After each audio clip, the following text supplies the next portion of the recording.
The idea behind the new album is to revisit the musicians that have inspired me to play.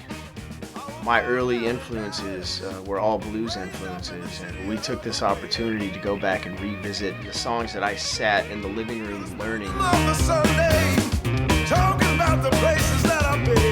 We went really deep and tried to expose some of the lesser known influences, people that really influenced my style of playing. And the goal is to turn the fans on to more of these people's catalogs. Back to the palace of the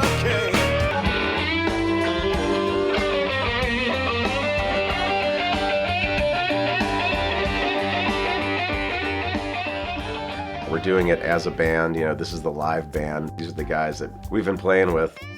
So we have Chris Layton, who is the drummer for Stevie Ray Vaughan and Double Trouble. We have Tony Franklin playing fretless bass and upright bass. He was in a band called The Firm with Jimmy Page and Paul Rogers, among other bands. Riley Osborne is my keyboard player, and he played in Willie Nelson's band with Lyle Lovett. Noah Hunt is singing most of the lead vocals, and he's been in my band now for 15 years. It's the first album that I've made in my hometown in Shreveport, Louisiana, so it's kind of like coming full circle for me. We've assembled a team of people who were involved in my career from the very beginning. Bill Fordresser is here. He was the guy that saw me when I was 13 years old and said, "Hey man, you need to go make a record." Brady Blade, you know, I've known my whole life, and my dad and his dad were friends before we were born. I mean, we grew up in Louisiana. We grew up listening to this music. The other day we had his dad and my dad and our kids and 3 generations of families together listening to this music that inspired all of us. I've been coming here for years. I've been with Kenny for 15 years. It feels like home. My goal has been to make people dance with this record, and I want, when people listen to these songs, I want them to feel like they're listening to something that could have been written yesterday. Seems like now it just needs to get a little wilder. I'll have an idea, or I'll go, "Oh, what about that song?" Or somebody will say, "What about this song?" And we'll look it up.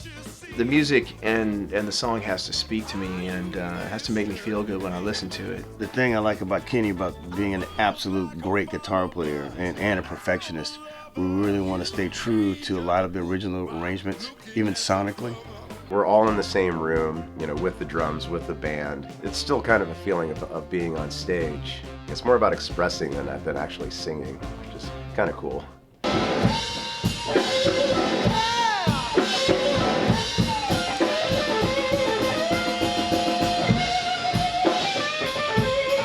I'm a big believer in the song tells you what it needs. What they were doing back in those days wasn't so much about technique, it was more about just the groove and the feel. There's been more of a spontaneous thoughtfulness. Just whatever kind of moves us, we say, let's just try that. And we've ended up doing a lot of songs. The majority of them have been in very few takes. That's it, you got it! Most of these tracks have been all just captured straight from the floor. We went into this record wanting to really capture the spirit of the original recordings, but putting our own twist on it. Back in the days when they were making these records, there was no multi-tracking. It was all the guys in the room playing together. So it comes after the first. Yeah, after this one, right? Yeah. When the house is a rockin', don't bother knocking. When the house is a rockin', don't bother knocking. When the house is a rockin', don't bother, come on in. It's burning right here. Yeah, that one? Right here, man. That's a hell of a chord, isn't it? We're also using 2-inch tape, so it's staying true to the form. I mean, musically, it's probably the purest and best record we've ever made.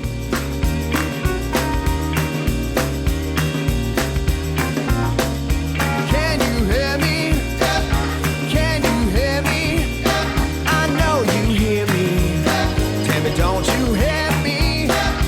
Hey, hey, well, it's all right. Everybody is feeling fine. Don't know. So let's give it a go. Gonna have a good time. We're gonna shake